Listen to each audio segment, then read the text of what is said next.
여러분 안녕하십니까? 우리 국민들, 특히나 국민의힘을 강력하게 지지하는 보수우파 유권자들이 국민의힘 한동훈 비상대책위원장에게 바람이 있다면 무엇이겠습니까? 이번 총선에서 저 더불어공산당, 민주당을 박살내달라라는 거 아니겠습니까? 또한 박근혜 대통령 탄핵에 앞장섰던 친김무성계, 친유승민계, 이 배신자 국민의힘 정치인들 공천을 주지 말아달라라는 거 아니겠습니까? 잘 아시겠습니다만 당시 박근혜 대통령 탄핵에 앞장섰던 국민의힘 의원들, 우리는 똑똑히 보았죠. 자, 지금 현재 국민의힘 총선 공천을 기대하고 있는 배신자 유승민, 난리가 났습니다. 박근혜 전 대통령 작심, 유승민을 발칵 뒤집어 엎었습니다. 정동산TV 좋아요, 구독, 알림은 큰 힘이 되겠습니다.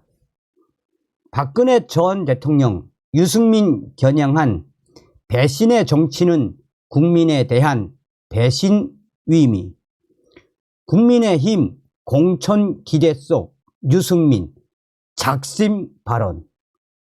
지금 현재 국민의힘 유승민 전 의원이 국민의힘에서 탈당하지 않고 공천 신청서를 내지 않았지만 내심 국민의힘 내에서는 유승민 전 의원에게 이번 전략 공천을 해야 한다라고 강하게 주장하고 있습니다. 대부분 이 친유승민계 위원들, 국민의힘 친유승민계 위원들이 유승민 전 의원에게 이번에 전략 공천을 해야 한다라며 수도권이나 아니면 이 오산 지역, 안민석의 오산 지역에 전략 공천을 해야 한다라고 계속 여론몰이를 하고 있습니다. 이에 유승민 전 의원은 이 어떠한 입장문도 내지 않고 있으며 이런 무언의 유승민 의원의 행동은 바로 국민의힘 전략 공천을 내심 기대하고 있는 것이라고 정치권에서는 해석하고 있습니다. 국민의힘 일부 의원들이 유승민 전 의원에게 전략 공천을 해주자고 하지만 국민의힘 공관위원장과 국민의힘 한동훈 비상대책위원장은 유승민 전 의원 공천과 관련해 분명히 우리는 생각해 본 적이 없습니다라고 잘라 말했습니다.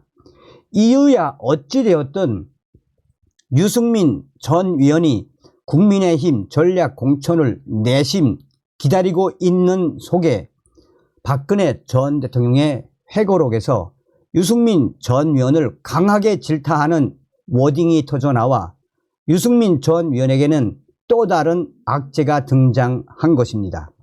이른바 태극기 부대를 비롯해 박근혜 전 대통령 지지자들에게 유승민 전 의원은 배신자로 단단히 찍혀 있습니다.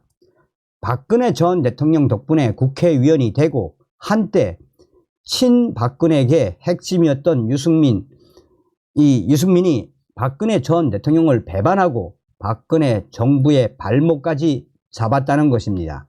특히 박근혜 정부 임기 중반인 2015년 5월 말 집권 여당인 새누리당 원내대표였던 유승민이 공무원 연금법 개정안과 함께 대통령령에 대해 국회가 수정, 변경권을 갖도록 한다는 내용의 국회법 개정을 야당, 새정치민주연합과 한밤중 합의 처리하자 박근혜 대통령이 격노한 게 매우 컸습니다. 당시 박근혜 대통령은 6월 25일 국무회의에서 국회법 개정안에 대해 헌법이 규정한 삼권 분립의 원칙을 훼손해 위헌 소지가 크다라며 거부권을 행사했습니다. 이어 박근혜 대통령은 여당의 원내 사령탑도 정부 여당의 경제 살리기에 어떤 국회의 협조를 구했는지 위문이라며 정치는 민의를 대신하는 것이고 국민의 대변자이자 자기의 정치 철학과 정치적 논리에 이용해서는 안 되는 것이라고 유승민을 겨냥해 강도 높게 비판을 했었습니다. 그러면서 박근혜 대통령은 당선된 후에 신뢰를 어기는 배신의 정치는 결국 패권주의와 줄 세우기 정치를 양산하는 것이라며 반드시 선거에서 국민들께서 심판해 주셔야 할 것이라고 강조까지 했었습니다.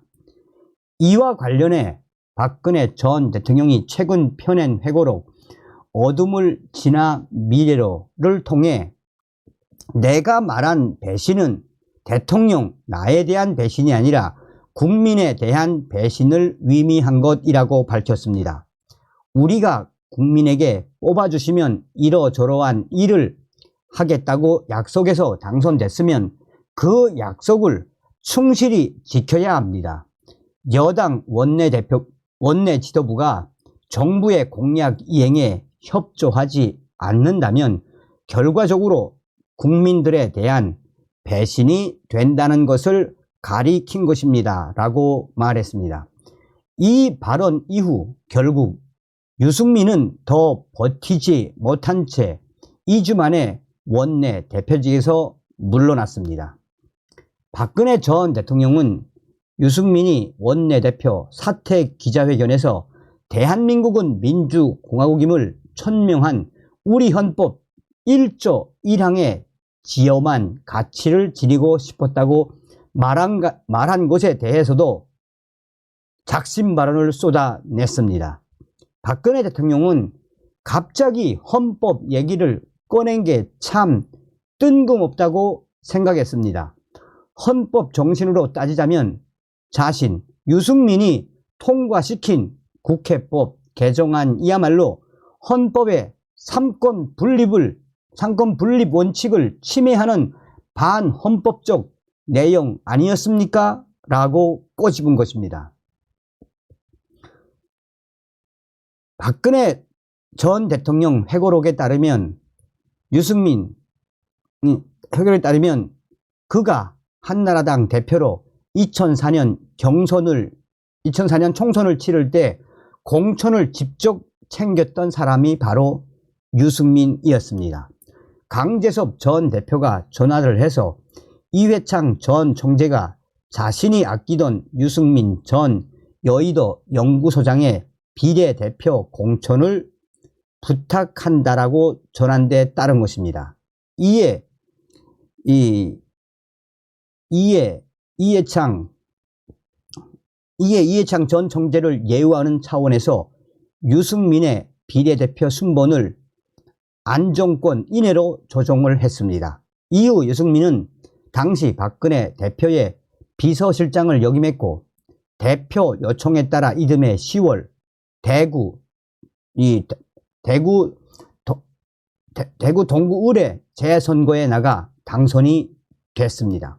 2007년 박근혜 이명박 후보가 치열하게 맞붙은 한나라당 대선 경선 때 박근혜 캠프에서도 유승민은 핵심으로 활약을 했습니다. 박근혜 전 대통령은 그랬던 유승민이 언제부턴가 나와 거리를 두기 시작했습니다. 나는 이명박 정부 시절에 차기 대선 출마를 위해 전문가, 학자들과 정책을 토론하고 공약을 수립하는 모임을 운영했는데 어느 순간부터 유승민 위원이 모임에 안 나오기 시작했습니다. 라고 말했습니다. 이어 박근혜 대통령은 처음에는 유승민 위원이 바쁜 일이 있어서 그런가 보다 생각을 했는데 그 이후에 계속 모습을 나타내지 않았습니다. 나는 아직도 정확히 그 이유를 모릅니다. 라고 덧붙였습니다. 이후 박근혜 전 대통령은 자신과 유승민의 관계가 예전 같지 않다는 말이 나돌아 신경 쓰이던 2012년 어느 날 국회 지하 통로를 모처럼 함께 걸어가며 얘기를 해보려고 노력했지만 이상하게 대화가 계속 겉돌았다라고 회고했습니다. 박근혜 전 대통령은 나와 유승민 의원 사이를 어떤 벽이 가로막고 있는 느낌이었습니다. 꽤 긴 거리를 걸었지만 헤어지고 나서 씁쓸했던 기분이 지금도 기억이 납니다. 라고 말했습니다. 박근혜 전 대통령은 아마 유승민 위원은 자신이 추구하는 정치 노선과 내가 걷는 길이 다르다고 생각했던 것 같습니다. 라고 짐작했습니다. 그는 대통령과 가장 호흡이 잘 맞아야 할 여당의 원내대표가 자기 색깔이 강할 경우 부담스러울 수밖에 없는 만큼 유승민의 원내대표 당선 소식에 걱정이 들었다고 적었습니다. 앞으로 당, 청 관계가 쉽지 않겠구나. 우려는 현실이 됐습니다. 유승민 원내대표가 2015년 4월 8일 국회 교섭단체 연설에서 증세 없는 복지는 허구다. 창조 경제는 성장의 해법이 아니다. 라는 식으로 박근혜 정부의 핵심 공약과 정책을 깎아내렸습니다. 박근혜 전 대통령은 유승민 위원이 창조 경제는 제대로 된 성장 해법이 아니다 라면서도 야당의 소득 주도 성장론은 환영한다고 하니 저는 기가 막히지 않을 수 없었습니다. 라고 떠올렸습니다.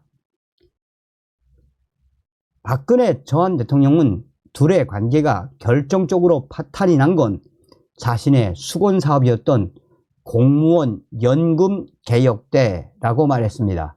유승민이 공무원 연금법 개정 합의의 부대 조건으로 야당과 국회법도 함께 개정하기로 한 것입니다.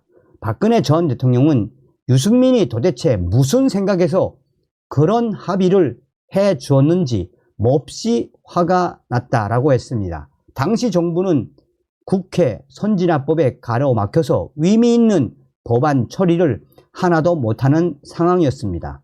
그나마 대통령령의 재량 범위 내에서 조금씩 고쳐가면서 근근히 버텨나가는 실정이었습니다. 그런데 그런 식으로 국회법을 고쳐버리면 국회가 대통령과 정부의 손발을 꽁꽁 묶겠다는 얘기 아닙니까? 라고 말했습니다.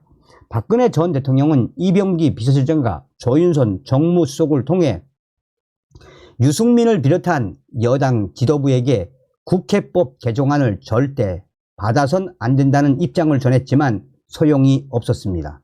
결국 나는 속수무책인 상태에서 국회법 개정안이 2015년 5월 29일 새벽에 국회 본회의를 통과했습니다. 알고 봤더니 당시 야당 측이 이런 사안은 대통령이 잠자는 한밤중에 해치워 버려야 한다고 제안해 여당이 그에 따른 것이라고 합니다.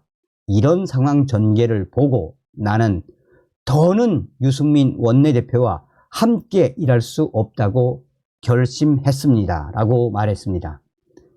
자, 그러면서 박근혜 전 대통령은 내가 유일하게 헌정사에 탄핵으로 퇴임한 대통령이지만 재임 시절의 이야기와 그 이후의 이야기를 옳고 그름의 판단을 넘어 있는 그대로 들려드리는 것이 국민에 대한 도리라고 생각했다라며 대통령을 지낸 사람으로서의 의무감이 회고록 집필의 주된 이유라고 설명을 했습니다. 이 기사에도 뭐라고 댓글 달고 있느냐. 야, 박근혜 전 대통령이 유승민 압살하려고 준비 단단히 하셨네. 박근혜 대통령 배신자의 숨통을 끊어 놓았네 등등. 이제 유승민은 더 이상 정치인 못하게 발목을 잡아놓고 숨통을 끊어놓은 박근혜 전 대통령님 잘하셨습니다. 라는 댓글이 줄을 잇고 있습니다. 다음 시간에 뵙겠습니다. 멸공.